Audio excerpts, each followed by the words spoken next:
এই সংসারে সব থেকে ভয়ানক এবং গভীর অন্ধকার কোনটা?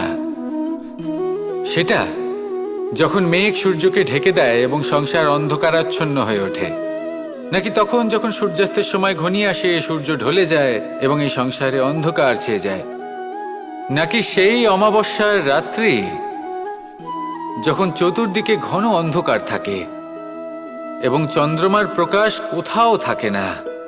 না, এই সংসারে সব থেকে বেশি ভয়ানক অন্ধকার হলো মানসিকতার অন্ধকার।